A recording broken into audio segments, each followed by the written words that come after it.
하나님의 말씀은 마가복음 1장 35절로 시작을 합니다. 하나님이 인간이 되신 예수 그리스도, 그분은 신성과 인성을 함께 가지신 분이세요. 근데 우리는 예수 그리스도를 이해할 때 한쪽으로 치우칠 때가 많아요. 예수님은 하나님이시니까 안 먹어도 되고, 화장실 안 가도 되고, 잠 안 자도 되고, 기도 안 해도 되고, 성경을 안 읽어도 되고, 하나님이니까 그렇게 생각하기 참 쉬워요. 그리고 또 예수님은 인간이니까 우리처럼 실수도 하고 악한 짓도 하고 죄를 짓고 화도 내고 나쁜 짓도 하고 그러고도 회개했을 거다. 이런 식으로 생각할 수도 있어요. 이런 모든 것들을 우리가 일소를 해야 됩니다. 하나님이시면서 인간이라는 거죠. 인간이시면서 하나님이시라는 거. 그러니까 우리는 성경을 통해서 예수님의 하신 일들을 이해하고 믿는 것이지 우리의 경험이나 이성으로 판단하려고 안 되는 거죠. 왜냐하면 하나님이면서 인간인 것은 예수 그리스도가 유일하세요. 그 어떤 인간이 경험해 본 바도 없어요. 그렇기 때문에 이거는 신비에 속한 거예요. 근데 이걸 자꾸 머리로 설명하려고 하면 오류를 범하기 쉬워요. 그래서 예수 그리스도는 신성과 인성이 구분되지만 완전히 동떨어져서 역사하신 것도 아니고, 그리고 그것이 합쳐져 가지고 하나 된 적도 없어요. 그래서 이런 그리스도의 인성과 신성이 서로 구분되지만 서로 소통한다.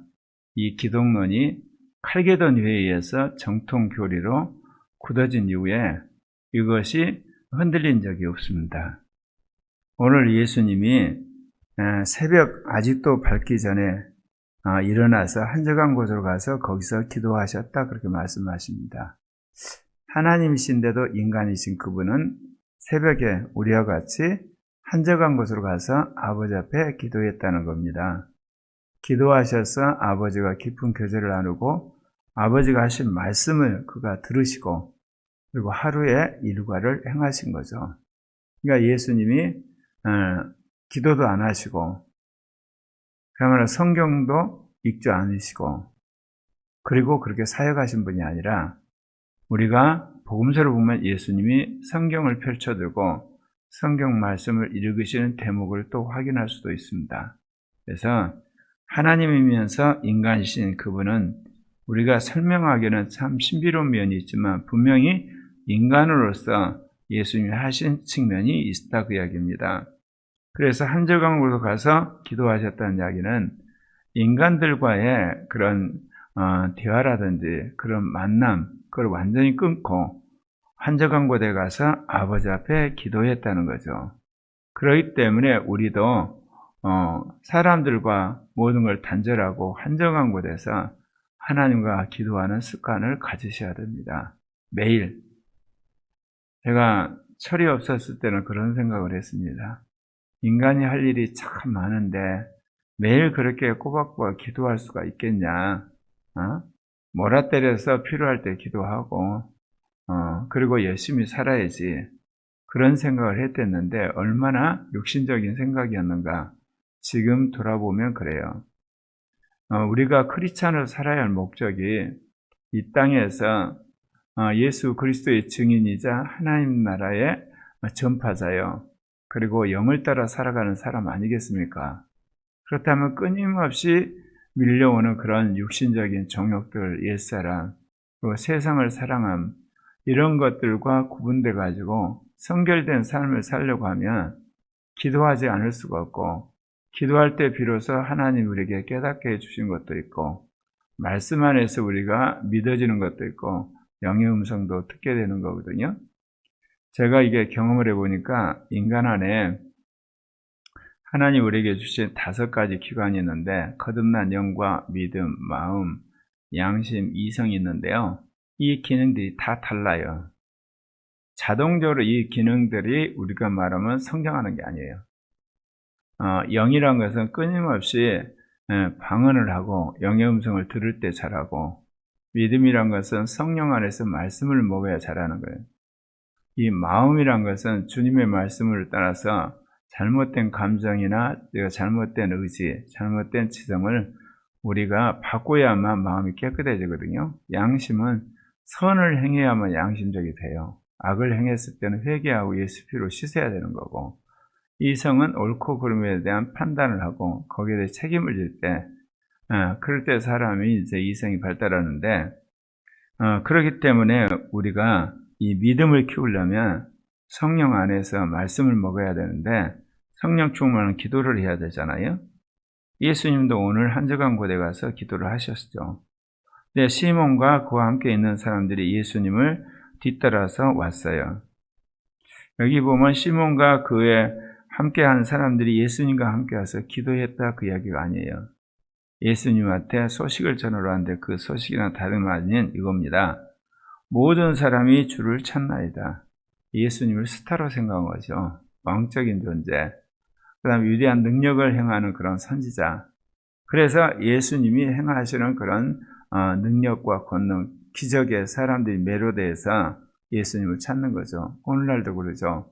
노래 잘하는 그런 가수들, 연기 잘하는 연예인들, 말 잘하는 정치인들, 그 다음에 돈 많이 버는 기업인들, 그 다음에 이제 유명한 과학자들, 그런 사람들, 주위에 사람들이 모이잖아요. 그거는 뭐냐? 그 사람이 하는 일에 있어 감동이 돼서 하는 거지만, 사실은 이미 그 사람이 유명하게 된 사람이에요. 그 사람 주위에 모였다는 이야기는 그 사람과 함께함으로 자신이 그런 어떤 감동과 영광, 그리고 즐거움을 즐기기 위한 거거든요. 근데 예수님은 그러기 위해서 오신 분은 아니에요. 이 땅에 병들고 가난하고, 그리고 귀신 들리고, 그리고 힘없고 소망이 없고, 그 다음에 이 땅에 절망하는 사람들을 구원하기 위해 오셨거든요. 그러니까 예수님이 제자들이 와서 그 이야기를 하는데, 거기에 예수님이 동조하는 거 아니라 이런 이야기를 하세요. 만나서 이르되 모든 사람이 주를 찾나이다. 이르시되 우리가 다른 가까운 마을들로 가자. 거기서도 전도하리다. 예수님이 단호하게 제자들의 요청을 거부합니다. 지금 주님을 사람들이 지금 만나려고 지금 모여 있습니다. 오셔서 한 말씀 하시죠. 예수님이 그걸 뿌리치는 거예요. 자, 우리 다른 마을로 가자. 거기서 전도하자. 그러면 내가 이를 위해서 왔노라 하시고, 오늘날은 국가 기독교 시대를 거치면서 우리가 담임 목회자가 대세입니다. 구교도 마찬가지로 신교도 담임 신무가 있고 담임 목회자가 있어서 한 지역에서 목회를 하는데, 예수님은 순회 선교를 하셨어요. 그러니까 이스라엘 전역을 돌아다니면서 복음을 전하고 귀신을 쫓고 병을 낫게 하고, 그 다음에 천국 비밀을 가르쳐주고 성경 말씀을 풀어주시고 그런 사역을 했거든요. 이런 예수님의 순회 사역의 영향 때문에 예수님이 키웠던 제자들도 순회 사역을 했고, 그 이후에 이제 따라서 세워진 바울 사도 같은 사람도 순회 사역을 했어요. 예수님이 이렇게 순회 사역 하신 것은 예수님이 한 지역에 복음을 전하고 그곳에서 양육하는 것이 아니라 하나님의 나라의 소식을 갈릴리 지역, 사마리아 지역, 유대 지역, 예루살렘 온 이스라엘 백성에 전하는 것이 목적이었기 때문에 그렇습니다.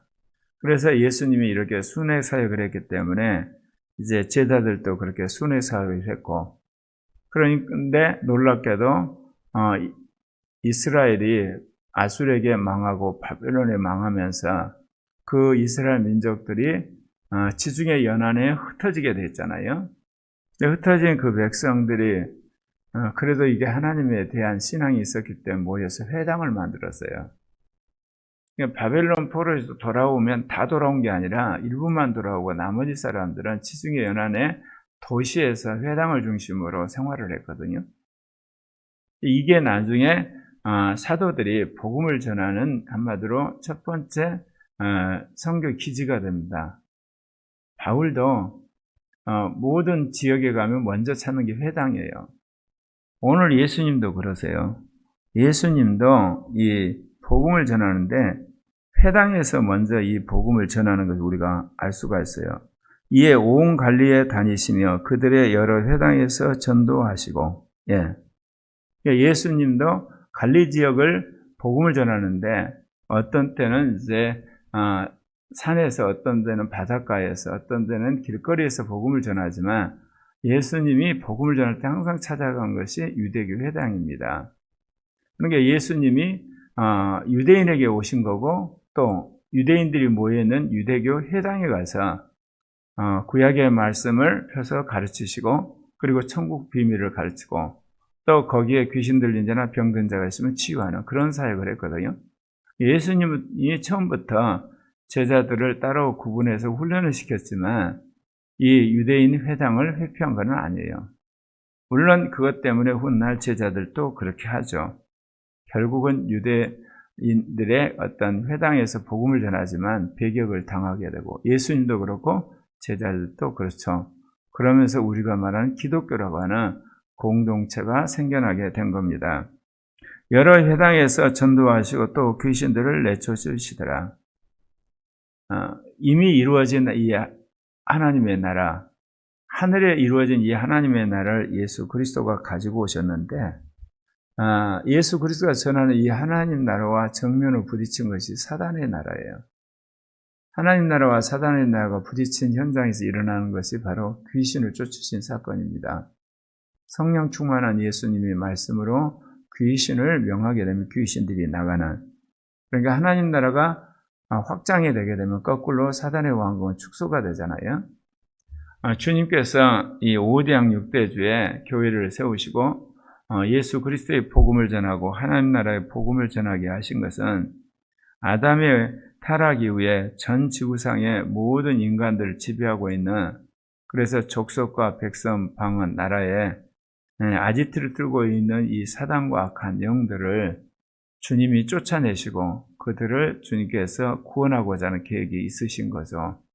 그래서 주님의 몸된 교회가 전 세계에 퍼져 있는데 우리가 그 복음을 전할 때 예수 그리스도를 영접한 사람들 뿐만 아니라 사단의 손아귀에서 이 사단의 노예 생활하는 사람들을 끄집어내는데 그 특징적인 영적인 현상이 귀신이 쫓겨나가고 병자들이 낫게 되는 겁니다.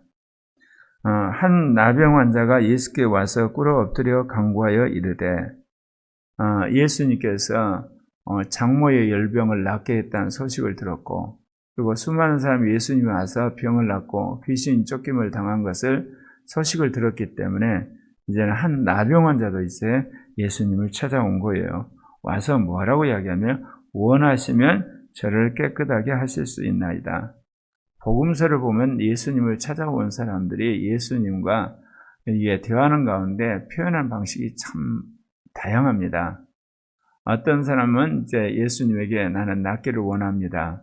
오늘 여기 나온 사람은 당신이 원하면 저를 깨끗게 하실 수 있습니다. 그렇게 이야기하는 사람입니다. 그러니까 예수님이 그 사람을 불쌍히 여기셔서 먼저 손을 내밀어 그에게 대십니다. 예수님이 친히 손을 댔다는 이야기는 나병년자 입장에서는 이건 혁명적이고 엄청난 사건입니다. 나병이란 것은 이게 피부를 통해서 전염되거든요. 그러니까 우리의 손이나 발이나 어떤 피부 안에 상처가 있는데 나병 환자의 상처와 접촉하게 되면 그대로 이 나병균이 들어가서 전염이 되는 겁니다. 그래서 나병 환자는 그 균이 공기로 전염이 안 돼요. 그러니까 아무리 같이 있어도 나병 환자의 상처를 직접 상처난 손이나 발로 또는 그 몸으로 문지지 않는 한 나병이 이제 전염되지 않습니다. 근데 오늘 예수님이 손을 대시는 거예요. 그랬을 때 나병 환자가 느끼는 감정이 어떻겠습니까? 그가 전율할 정도로 그 예수님의 사랑, 그리고 그분의 이제 친절하신, 그리고 온유하심에 대해서 감동을 딱 먹게 하잖아요. 그때 예수님이 하신 이야기가 있습니다. 이르시되 내가 원하노니 깨끗함을 받으라. 그러니까 나병 환자의 믿음이 확 올라와 버린 거죠. 처음에는 당신이 원하시면 저를 깨끗게 할 수 있습니다. 반신반의하는 거죠. 당신이 원하면 내가 나음을 얻고 당신이 원하지 않으면 내가 어쩔 수 없죠. 그런데 예수님이 직접 손을 대고 자기를 만져주니까 이 나병 환자 믿음도 굉장히 상승이 되었을 거 아닙니까? 그러면서 예수님이 단언코 이야기를 하신 거예요. 내가 원한다. 깨끗함을 받으라. 이 마가복음의 특징이 있어요. 항상 곧이란 단어가 나오거든요. 즉각적으로 기적이 일어났다는 거죠. 곧 나병이 그 사람에게서 떠나가고 깨끗하여진지라. 완전히 깨끗해져 버렸다는 겁니다. 그러니까 예수 그리스도의 이 복음의 능력이 곧 나타나서 즉각적으로 치유받았다. 이런 것 때문에 이제 우리가 성경을 통해 치유 사역할 때 참 곤욕스러울 때가 많죠. 명한즉 귀신이 나가고 그리고 선포한즉 병이 나와버리고 명한즉 안전병이 일어나고 죽은 자가 살아나는 것 즉시. 그러니까 모든 사람들이 기적 그러면 즉시 일어나야 되고 즉시 나와야 되고 즉시 귀신이 쫓겨나가야 되는데 그런 게 아니더라는 거예요. 제가 성령 세례 받을 때는 정말 회개가 터지고 환상도 열리고 또 예언도 받고 그랬지만 제가 그때 방언 받으는 걸 거부를 했댔거든요. 그래서 방언이 터질려다 그만뒀는데 3년 동안 방언을 받으라고 회개하고 온갖 몸부림치고 부흥회도 참석해보고 안수도 받았는데 방언을 못 받았어요. 그러다가 3년 후에 유전사님을 만나서 제가 삼각산에 가서 10시간 동안 흔히들 말하면 학습방언 있죠. 반복하는 방언. 그래가지고 방언을 받았는데 그 방언이 뭐예요? 굉장히 어떻게 보면 방언 같지도 않아요. 나나나나 너너너 이 수준이. 그런데 내가 3년 동안 주님 앞에 약속한 게 있거든요. 어떤 식으로든 이 방언인을 받게 되면 내가 의심하지 않고 거부하지 않고 왜냐하면 내가 거부를 해서 방언을 못 받아서 그러다가 나중에 어떤 계기로 해서 방언이 유창하게 되고 나중에는 주님께서 방언 받게 하는 은사까지 주시고 지금은 이제 제 방언을 통변하고 또한 이제 기도하기는 다른 사람 방언까지 통변하기를 기도하고 있는데 저 같은 경우는 즉시 방언을 받았더라, 즉시 예언하더라, 즉시 병이 낫더라, 즉시 귀신이 낫더라 그런 적이 별로 없어요. 대부분 그 말씀을 붙들고 씨름하다가 그게 내 마음속에 소원이 생기고 기도를 하고 그러다 어느 날 하나님이 그런 은사를 주셨거든요. 근데 오늘 예수님은 곧 손을 대시고 명한즉 나병이 나았다. 여기서 이제 우리가 알 수 있는 것은 믿어지면 낫는다는 거죠. 곧 믿어지면 곧 기적이 일어나고 나중에 천천히 믿어지면 천천히 기적이 일어난다는 말씀을 드리고 싶습니다.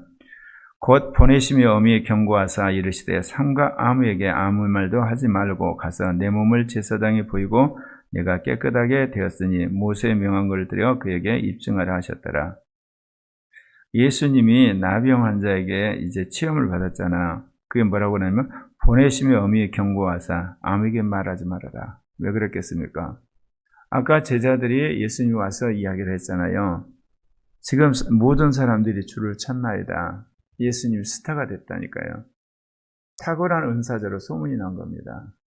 그리고 그가 혹시 우리가 기다리는 메시가 아니야. 그래서 선풍적인 인기를 끌고 있는 거예요. 이런 상황에서 나병 환자가 나았다는 이야기를 동네방네에 소문내고 다니면 사람들이 예수님 주로 몰려들 건 뻔해요.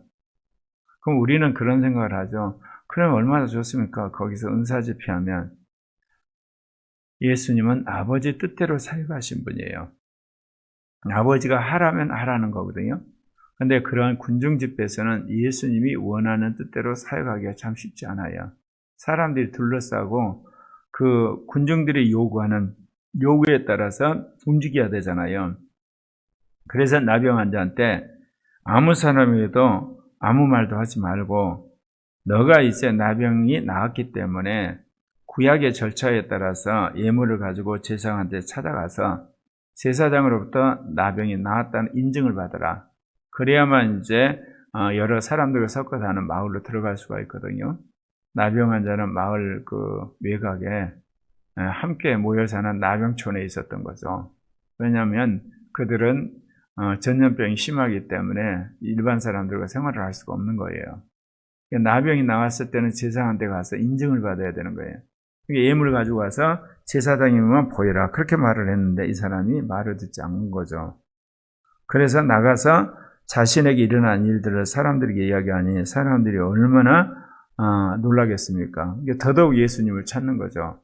그래서 오늘 말씀에 보면 예수께서 다시는 드러나게 동네에 들어가지 못하시고 오직 바깥 한적한 곳에 계셨으나 가게 되면 군중들에 휩쓸려서 군중 심리에 따라서 예수님이 이제 사역을 강요당하시는 거예요. 예수님은 그러신 게 아니라 아버지의 뜻에 따라서 당신이 사역을 하시고 이 갈릴리뿐만 아니라 사마리아 지역도 가야 되고 유대, 나중에는 예루살렘까지 가야 되는, 그리고 당신이 마지막에 예루살렘 올라 십자가에 죽고 부활한 그런 구속사에게 경륜에 따라 일하시는 거거든요. 우리가 생각하는 예수님이 어느 한 지역에 사람들을 모아놓고 단임 목회하러 오신 게 아니에요. 순회 사역을 하고 마지막 우리를 위한 제물이 되고 부활하셔서 당신이 성령을 주고 이제 가시는 건데, 이러한 모든 계획을 예수님이 초기부터 알아셨는지는 몰라요. 그러나 분명한 것은 그러한 모든 계획이 예수님께 전달이 되어서 예수님이 아버지의 뜻에 따라서 한 단계 한 사역했다는 걸 알 수가 있어요. 그 중에 하나가 예수님이 사역 초기부터 제자들을 선택을 하시거든요.